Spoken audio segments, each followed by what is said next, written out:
Do you want to maximize your success with NCUA? Join Mark Treichel as he shares with you the insider's view on passing your exam with flying colors. The With Flying Colors podcast is sponsored by Credit Union Exam Solutions by Mark Treichel. If you would like to work directly with the Credit Union Exam Solutions team and receive support to optimize your results with NCUA so you save time and money, visit us at marktreichel.com to find out more.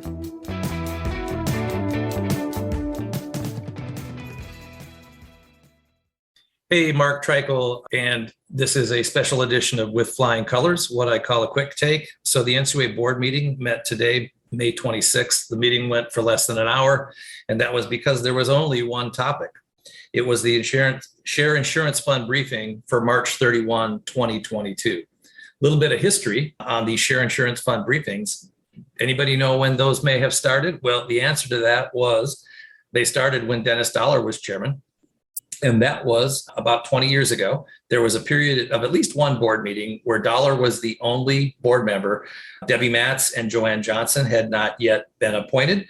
And there was discussions about whether Dollar could vote as the sole board member on a proposed or final regulation and whether or not he should, even if he had those authorities. But a discussion that came out of that was the topic of these board briefings that you see on the agenda quite a bit today. So the first board briefing of that type was a Share Insurance Fund briefing, and they became very popular in the industry and at NCUA, and they've happened every quarter since. So that's a little bit of NCUA trivia for you. The discussion on the insurance fund was pretty benign, essentially that the insurance fund's in a good place. They then shift into, after they talk about those stats of, where the insurance fund is at statistically, they go into the CAMEL ratings. And even on the CAMEL ratings are surprisingly low. They even mentioned that the CAMEL ratings in code 3, 4s, and 5s as a percentage of shares are at all-time lows since the 1980s. So there's nowhere for those to go but up. With rates going up, with the potential of a recession, recessions always lead to a worsening CAMEL ratings. The pendulum is probably ready to start moving. The board talked about that concept as well. And again, with rates going up, with a potential recession, we could be seeing that down the road. Now, specifically regarding to rates in a rising rate environment, this was probably one of my biggest takeaways from everything that was said in the meeting. Chairman Harper made the statement that NCUA is working on guidance for examiners on how to work with credit unions in a rising interest rate environment. That's positive. This is impacting credit unions' balance sheets, and it's impacting credit unions' net economic value. And it's clear that NCUA management is aware that it would be good to get guidance out. The guidance is always helpful to get consistency across examiners and across regions. And I think that's a positive, that management is wanting to make sure that there's not an overreaction to rates rising. So that was a big takeaway and a very positive takeaway from this board meeting. Board member Kyle Hauptman mentioned that he recently learned that one half of NCUA examiners were not here during the housing crisis in 08 and 09. And that means a lot. A lot of those examiners are new and have not dealt with a recession, which leads to more problems at credit unions and can lead to more challenging examinations. A lot of these exams, when that happens, we'll be going through that for the first time. And that is a learning curve for them, and that is something that can trickle into credit unions.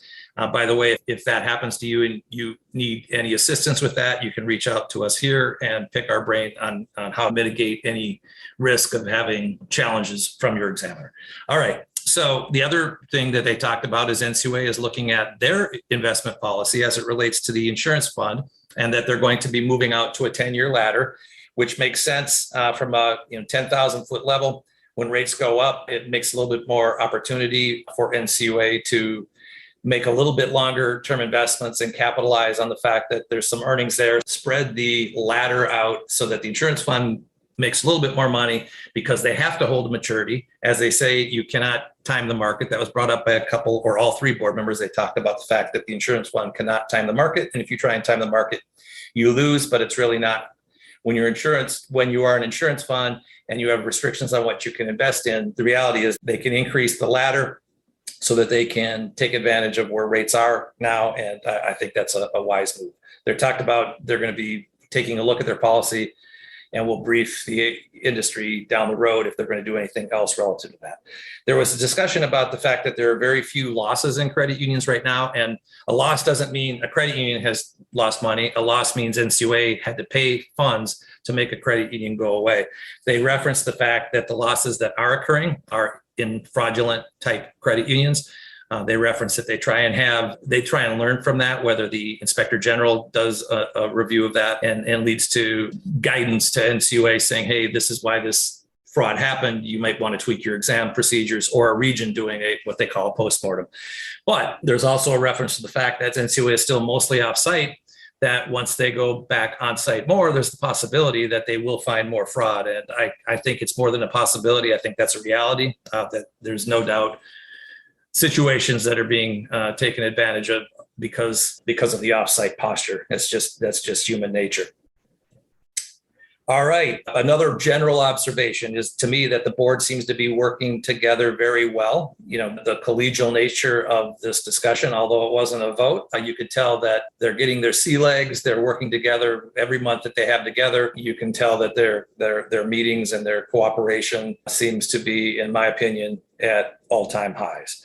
All right, so they also made reference to a letter to credit unions on the use of distributed ledger technologies. What are distributed ledger technologies, or DLT? It's the same as block. And all three board members seem to be very interested in fintech. They put this letter to credit unions out there to establish principles relative to the ways this can be used legally for federally insured credit unions, all of which is very positive.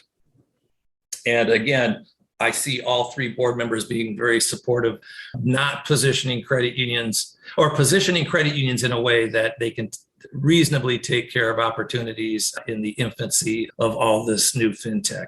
And so the letter's out there. I'll put it in my show links. I don't have a whole lot more to say relative to that, other than when board member Rodney Hood was speaking to this, he also worked in that this is great, but I am looking for a fintech rule to make its way to us sooner than later. So that was another big takeaway, is that I think Rodney Hood has, I believe, the August after this August, so August 23 is when his term is up.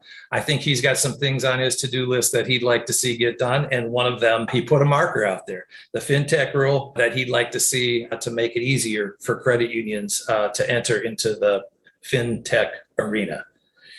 Lastly, so I observed this board meeting. You can watch it, and it's enjoyable for me to see it and listen to it. I'll just make an observation. All three board members are in separate rooms in the NCUA board meeting, and they're in their own rooms doing their own recording. The NCUA staff are in their own rooms. And I think I'm hoping that it is soon time that they can get into the same room. I'm hoping that it is soon time that they can invite the credit union world to be face-to-face with the NCUA board for live board meetings.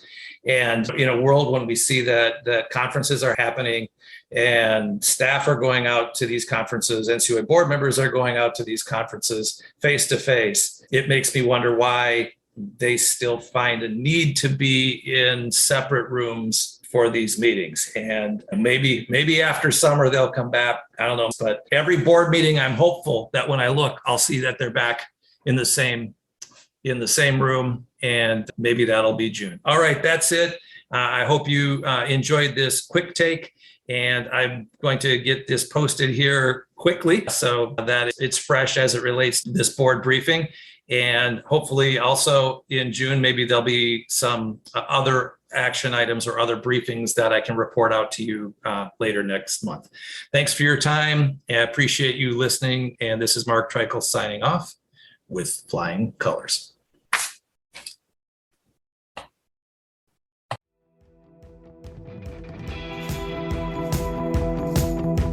Thank you for joining us on this episode of With Flying Colors. Subscribe on your favorite podcast app to hear future episodes where subject matter experts of all varieties will provide tips on how to achieve success with NCUA. If you would like to learn more about how we assist credit unions, check out our services at marktreichel.com.